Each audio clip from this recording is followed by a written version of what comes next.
അടിക്കരുത്. ആ അത് കൊള്ളാലോ. പരിപാടി ആകുമ്പോൾ ചിലപ്പോൾ പൊളിയും, ചിലപ്പോൾ വിജയിക്കൂലേ? അല്ല വിജയിക്കൂലേ? അതിനെ കുനിച്ച് നിർത്തിച്ച് ചുടുകട്ടയ്ക്ക് നട്ടലിനിടിക്കുകയാണോ വേണ്ടത്? എന്താ പ്രശ്നം എന്താണ്? എന്റെ പൊന്നി അങ്ങ് അത് ഇപ്പോഴത്തെ ഒരു ഫാഷനായി മാറിയൊക്കെ. ഇപ്പൊ മൊത്തം ഫാഷനാണല്ലോ. എന്താ ഫാഷൻ? നമ്മൾ പരിപാടിക്ക് ഒരു സ്ഥലത്ത് ചെല്ലുവാണ്. നോബി കേൾക്കണം. പരിപാടിക്ക് നമ്മളൊരു സ്ഥലത്ത് ചെല്ലുവാണെങ്കിൽ പരിപാടി തുടങ്ങുന്നതിന് മുമ്പല്ലേ നമുക്ക് ശമ്പളം തരണേ. അപ്പൊ നമ്മൾ അവരോട് ചെന്ന് ചോദിക്കും, ചേട്ടാ ശമ്പളത്തിന്റെ കാര്യം എങ്ങനെയാന്ന് ചോദിക്കുമ്പോൾ അവർ പറയും, ഇവിടെ KS ചിത്ര വന്നിട്ടുണ്ട്, MG ശ്രീമാരുണ്ട്, യേശുദാസ് വന്നിട്ടുണ്ട്. അപ്പൊ ഇവർക്കൊക്കെ പരിപാടി കഴിഞ്ഞ പൈസ കൊടുത്തിട്ടുള്ളൂ എന്നുള്ളൊരു പതിവാ.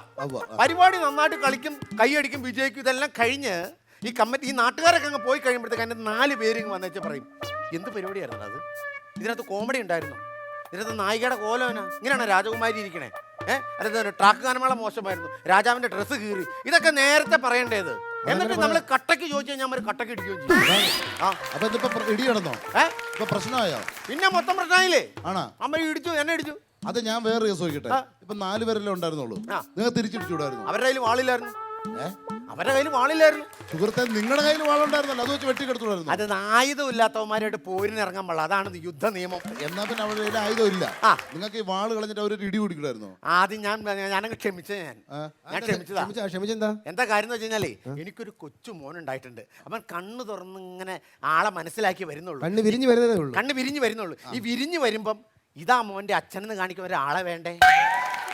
അതുകൊണ്ട് ഞാൻ വെറുതെ വിട്ടു എന്നുള്ളൂ. ക്ഷമിച്ചതാ ഞാൻ. അതറിയോ? അല്ല, സത്യത്തിൽ ഇത് എന്താണ്? നിങ്ങൾ ആരാണ് ഇപ്പോ? ഞാനോ?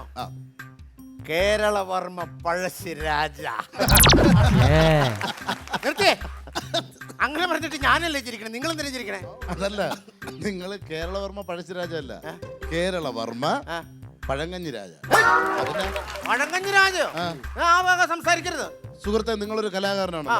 നിങ്ങളുടെ യഥാർത്ഥ പേരെന്താണ്? എന്റെ യഥാർത്ഥ പേര് ജിതേന്ദ്ര വർമ്മ. എന്തോ? ജിതേന്ദ്ര വർമ്മ. ജാതി സർട്ടിഫിക്കറ്റ് ഒന്ന് കാണിക്കണം കേട്ടാ. സത്യം പറയണം, അതിന്റെ പേരെന്തോന്നു? ബിനു പിമ്പിരിമുടി. സത്യം പറ.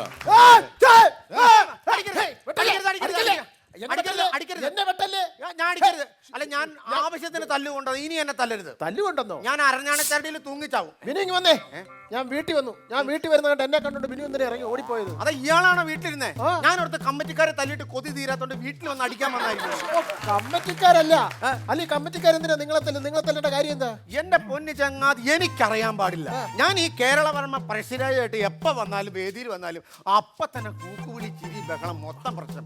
എന്നാതെ രാജഗുരു വന്ന പ്രശ്നമല്ല, മന്ത്രി വന്ന പ്രശ്നമല്ല, രാജ്ഞി വന്ന കുഴപ്പമില്ല. ഞാൻ കേരളവർമ്മയായിട്ട് പുറത്തേക്ക് വന്നു കഴിഞ്ഞാൽ അപ്പൊ തന്നെ ചിരിയാ. എനിക്കറിയാൻ പാടില്ല എന്താ അങ്ങനെ പ്രശ്നം ഉണ്ടാക്കണമെന്ന്. എനിക്കറിയാൻ പാടില്ല. അല്ലാതെ എന്തിനാണ് പ്രശ്നം ഉണ്ടാക്കുന്നത് പറ. ഞാൻ ചോദിച്ചു, അവരോട് ഞാൻ ചോദിച്ചു, ഇതെന്തിനാണ് ഈ കേരളവർമ്മയായിട്ട് ഞാൻ വരുമ്പോ ഇങ്ങനെ കിടന്ന് ചിരിക്കാനായിരിക്കണേ, ഞാൻ തുണിയില്ലാതാണ് വന്നത് ചോദിച്ചു. അപ്പൊ അവര് പറയുവാ, കേരളവർമ്മ പഴശ്ശിരാജയ്ക്ക് എന്നാടാ മൊബൈലിൽ കോള് വന്നു തുടങ്ങിയെന്ന്. ചരിത്രം നോക്കണം. പഴശ്ശിയുടെ ചരിത്രത്തിൽ അന്ന് മൊബൈലില്ല. എങ്ങനെ മൊബൈൽ വന്നു? നിങ്ങളുടെ ബാലലയത്തിന് മൊബൈൽ വന്നു. ചെറിയൊരു അബദ്ധം പറ്റി. ഞാനിങ്ങനെ കേരളവർമ്മ പഴശ്ശിരാജയായിട്ട് ഇങ്ങനെ അഭിനയിച്ചുകൊണ്ട് നിൽക്കുന്ന സമയത്ത് കോണ്ടാക്ട് വിളിച്ച്, കൺട്രാക്ട് വിളിച്ച് ഫോൺ എടുക്കരുതായിരുന്നു. എടുക്കാതെ ഈ പുള്ളി എന്നാ വർത്താനേ പറഞ്ഞേ? എന്നും കുന്നും 12 മാസം ബാലയുണ്ടോ? ഈ പരിപാടി ഇല്ലാത്ത സമയത്ത് ഞാൻ കൺട്രാക്ട് പണിക്കല്ലേ പോണത്. ആ പണിക്ക് പോയിട്ടല്ലേ നമുക്ക് പൈസ കിട്ടുള്ളൂ. ഇന്ന് ഞാൻ ഈ ഫോൺ എടുത്തില്ലെങ്കിൽ നാളെ എനിക്ക് പകരം ഒരു ബംഗാളി ഇങ്ങനെ പാൻപരാഗം പഠിച്ചുകൊണ്ടൊന്ന് പണി എടുക്കേണ്ടി വരും. കഴിഞ്ഞ പ്രാവശ്യം എന്തോ ഒരു ബാല നിങ്ങളുടെ കണ്ടായിരുന്നല്ലോ. എന്താ ഗോൾഡൻ പാലസ്? അല്ല, ഞാനായിരിക്കും ഈ ബാലയ്ക്കൊക്കെ ആരും ഇംഗ്ലീഷ് പേര് ഇടുവോ? അല്ല, അതെ, പൊന്നാപുരം കോട്ടാന്നായിരുന്നു. ഞാൻ ന്യൂ ജനറേഷന് വേണ്ടിയിട്ട് ഗോൾഡൻ പാലസ് ആക്കിയതാ. എന്റെ നോക്കി ഞാൻ ബാലയെ കാണണം. ഭയങ്കര ടെക്നിക്കാ. അതായത് രാജഗുരു വരുന്നു, സ്റ്റേജിന്റെ നടുക്ക് വരുന്നു, അപ്രത്യക്ഷമാകുന്നു. മന്ത്രി വരുന്നു, സ്റ്റേജിന്റെ നടുക്ക് വരുന്നു, അപ്രത്യക്ഷമാകുന്നു.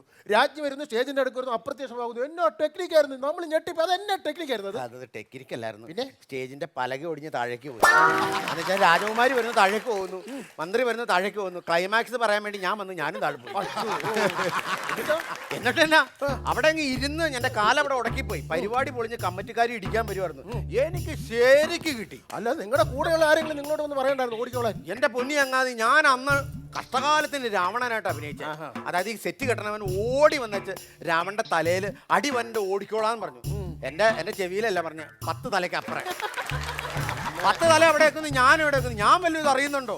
അവന്മാരെ വന്നിട്ട് ഈ തലയിൽ ഇങ്ങനെ പൊക്കി അങ്ങ് പിടിച്ച് ഞാൻ തൂങ്ങി കിടക്കാം. ഞാനൊരു കാര്യം ചെയ്യ്. എല്ലാ കലാകാരന്മാർക്കും എന്തുണ്ട് ജീവിതത്തിൽ എന്തെങ്കിലും അനുഭവം ഉണ്ട്. അപ്പൊ നിങ്ങൾക്ക് എന്താണ് ജീവിതത്തിൽ എന്താണ് എന്ത് ചെയ്തുകൊണ്ടിരിക്കുമ്പോൾ നിങ്ങൾ മരിക്കണം എന്നുള്ള ആഗ്രഹമാണ് നിങ്ങളുടെ എന്റെ ആഗ്രഹം എന്ന് വെച്ചാൽ കലാഫീൽഡ്, എനിക്ക് കല ജീവനാ. കല എന്ന് പറഞ്ഞാൽ എനിക്ക് ജീവനാ. എനിക്ക് ഏതെങ്കിലും കഥാപാത്രം ചെയ്തോണ്ടിരിക്കുന്ന സമയത്ത് സ്റ്റേജിൽ നിന്ന് തന്നെ അങ്ങ് ചത്തു പോകണമെന്നാണ് എന്റെ ആഗ്രഹം. ഇനി ഒരു കാര്യം ചെയ്താൽ മതി, ബാലയെ പൊളിയുമ്പോൾ ഓടാതിരുന്നാൽ മതി. കമ്മറ്റിക്കാർ ഒന്ന് സ്പോട്ടിൽ തന്നെ അടിച്ചു കൊന്നോളൂ. അങ്ങനെയുള്ളത് എനിക്ക് അഭിനയിച്ച് തകർക്കണമെന്ന്. അതിന് സ്റ്റേജല്ലേ കിടക്കുന്നത്, തകർത്തോണം. അതെങ്ങനെയാ? ഞാനിങ്ങനെ പഴശ്ശിരാജായിട്ട് വരുമ്പോഴത്തേക്കും കമ്മിറ്റിക്കാർ വന്ന് സ്റ്റേജ് തകർക്കുമല്ലേ, പിന്നെ ഞാനെങ്ങനെ തകർത്തഭിനയിക്കും? അതിനെ ഞാനൊരു കാര്യം ചോദിക്കട്ടെ, ഇവർക്ക് ഈ സംഘടനയൊക്കെ ഇല്ലേ? സംഘടന നിങ്ങൾ പരാതി കൊടുക്കണം. ഞാൻ സംഘടനയെ പരാതി കൊടുത്തു. അപ്പൊ അവരെന്നെ പറഞ്ഞു? ഞാൻ പറഞ്ഞു, ചേട്ടാ ഞാൻ പരിപാടി സ്റ്റേജിലേക്ക് വരുമ്പോൾ തന്നെ കമ്മിറ്റിക്കാർ ഒന്ന് വിഷയമാണ്, മൊത്തം പ്രശ്നമാണെന്ന് പറഞ്ഞു. അപ്പൊ അവർ സങ്കീർണമായൊരു വിഷയമാണല്ലോ, അപ്പൊ ഒരു കാര്യം ചെയ്യും, ഫ്രണ്ടിലെ കർട്ടന് പകരം ഷട്ടർ ഇട്. ഞാനൊരു കാര്യം പ്രധാനമായിട്ട് പറയട്ടെ, ബിനുവിനെപ്പോലുള്ള കലാകാരന്മാരൊന്നും ബാലയിൽ ഒതുങ്ങി കൂടേണ്ടവരല്ല. ബാലയിൽ എന്നൊക്കെ പറഞ്ഞു കഴിഞ്ഞാൽ സത്യസന്ധമായിട്ട് നല്ല കലാകാരന്മാരും ചരിത്ര നാടകം പഠിച്ച വലിയ വലിയ കലാകാരന്മാരൊക്കെ ഉണ്ട്. നിങ്ങൾ ഈ ഫീൽഡിൽ ഇറങ്ങാതെ വേറെ വല്ല ഫീൽഡിലോട്ടും പോകും. അതെന്തിനാണ്? ഭയങ്കര വിഷമമുള്ളൊരു കാര്യമാണ്. ഇപ്പൊ നിങ്ങൾ യൂട്യൂബിലൂടെ TV-യുടെ ഒക്കെ നിങ്ങൾ കാണുന്നുണ്ട്, ചില 2 മിനിറ്റ് സാധനമൊക്കെ ചില ചെറിയ പിള്ളേരൊക്കെ ഡപ്മാഷ് ചെയ്തിട്ട് അവർ ഭയങ്കര സൂപ്പർ സ്റ്റാറുകളാവുന്നു. ഞങ്ങൾ 2-2.5-3 മണിക്കൂർ ഡപ്മാഷ് സ്റ്റേജിൽ നിന്ന് ചെയ്യുന്ന ആളുകളാണ്. ഞങ്ങളെ അത് കറക്റ്റ് കാര്യമാണ്. 2.5 മിനിറ്റ് ഡെത്ത് മാഷ് ചെയ്തിട്ട് പിള്ളേർ പ്രശസ്തരായി സിനിമയെ വരെ അഭിനയിക്കുന്നു. ഇവരെന്തുകൊണ്ട് ഇവരെ സിനിമയിൽ അഭിനയിക്കുന്ന ഇവരെ കേട്ടുന്നില്ല? ഡബ്മാഷ് ചെയ്യുമോ? ഡപ്മാഷ് ചെയ്യുന്നു. പിന്നെ ഈ കാസറ്റിനകത്തിട്ട് കറക്കി ഞങ്ങൾ സ്റ്റേജിൽ നിന്നിട്ട് ഡപ്മാഷനല്ലേ, അല്ലാതെ കുഞ്ഞുണ്ണി മാഷാണോ ചെയ്യണേ? ഞങ്ങൾ അത് 2.5 മണിക്കൂർ. അത് 2.5 മണിക്കൂർ. എന്നിട്ട് നമുക്ക് എന്തെങ്കിലും ഒരു വില തട്ടുണ്ടോ? ചുടുകട്ടയും ഇടിയും മാത്രം. എന്നാൽ പക്ഷേ ഞാൻ പരിപാടി കണ്ടില്ല, പുള്ളിയുടെ ബാല കണ്ടിട്ടില്ല. ഡബ്മാഷ് എന്നാ ചെയ്യോ? ഡപ്മാഷ് ചെയ്യും. അതെങ്കിലും ചെയ്യാം. അതെ, എനിക്കൊരു മെക്കാട് പണിനെ കിട്ടിയ കൊള്ളാം. മെക്കാട് വേണ്ട, അല്ല കൂടെ ഒന്ന് ഇടുകി ചേർന്ന് അഭിനയിക്കാൻ പാകത്തിന്. ഇത് മതിയോ? അത് മതി, ഇത് മതി. ജസ്റ്റ് ഒന്ന് ചെല്ലേ, പുള്ളി വന്നല്ലേ. പെർഫോമൻസ് കാണും പുള്ളിയുടെ. കണ്ടു കഴിഞ്ഞാൽ ഒരു തുമ്പാലോർച്ചയുടെ ലുക്കും ഉണ്ട്. അതെ, വാ സീഡി. എന്തോ നടന്നത് ദേവസേനെ? ശിവക്ഷേത്രത്തിൽ സ്ത്രീകൾ ഒരു വഴിയിലൂടെ പോകാൻ പറഞ്ഞു. ആ സമയത്ത് ഇയാൾ അവരുടെ ദേഹത്ത് കൈവച്ച് തടവി. എന്റെ ശരീരത്തിലും കൈവയ്ക്കാൻ നോക്കി. അവന്റെ വിരലുകൾ വെട്ടി ഞാൻ. നീ ചെയ്തത് തെറ്റ്.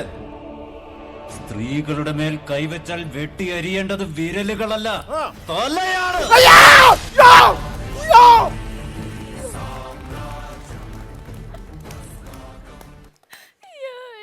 സൂപ്പർ, അടിപൊളി. ഈ വാളിനെന്നാ കനാടവേ? എങ്ങനെയുണ്ടായിരുന്നു? നന്നായിരുന്നു, ഗംഭീരമായിരുന്നു. ആണോ? അടിപൊളിയായിരുന്നു. സൂപ്പർ ആയിരുന്നല്ലേ? അപ്പൊ ഒരു കാര്യം ചെയ്യട്ടെ, നിങ്ങൾ ഇത് കിടിക്കിയ സ്ഥിതിക്ക് ഈ സിനിമ മൊത്തം തരുവാണെങ്കിൽ ഞാൻ ഒറ്റയ്ക്ക് നിന്ന് ഡബ് ചെയ്യാണ് സൂപ്പറായിട്ട്. അത് പറ്റുമോ? അത് പറ്റും. 2 മണിക്കൂർ നിന്ന് സ്റ്റേജിൽ ചെയ്യണേ ആൾക്ക് ഞങ്ങൾക്ക് ഇത് വലിയ വിഷയമാണോ? അങ്ങനെ ചെയ്യാം. CD ഒന്ന് ഇടാമോ? ഞങ്ങള് നല്ല അടിപൊളിയായിട്ട് ചെയ്യും. എന്തിനാ? ഇന്നലെ തല്ലി കൊതി തീർന്നല്ലേ, ഇനി എന്തിനാ തല്ലണേ? ഇന്നലത്തെ കമ്മിറ്റി അല്ല, നിങ്ങൾ നാളെ ബാല കളിക്കുന്നില്ലേ, അവിടുത്തെ കമ്മിറ്റിക്കാരാണ്. അതിനും ബാല പൊളിഞ്ഞിട്ടടിച്ചാ പോരെ, നാളെ അടിച്ചാ പോരെ, എന്തിനാ അവർ ഇന്ന് തന്നെ? ആ കമ്മിറ്റിയിൽ ഒരു പട്ടാളക്കാരനുണ്ട്, പുള്ളി ലീവ് കഴിഞ്ഞ് കാശ്മീരിലോട്ട് പോവാ, നിന്നെ ഇടിക്കാൻ കിട്ടത്തില്ല. അതുകൊണ്ട് ഇന്നെ ഇടിച്ചിട്ട് പോകാൻ വേണ്ടി അയാൾ വരുന്നുണ്ട്. അതെ അല്ല, ഒരു കാര്യം ഞാൻ തിരിച്ചു വന്നിട്ട് ജീവനുണ്ടെങ്കിൽ ബാഹുബലി 2-1 ഒന്നിച്ച് ചെയ്തോളാം കേട്ടോ. അപ്പൊ ഓടിച്ചല്ലോ.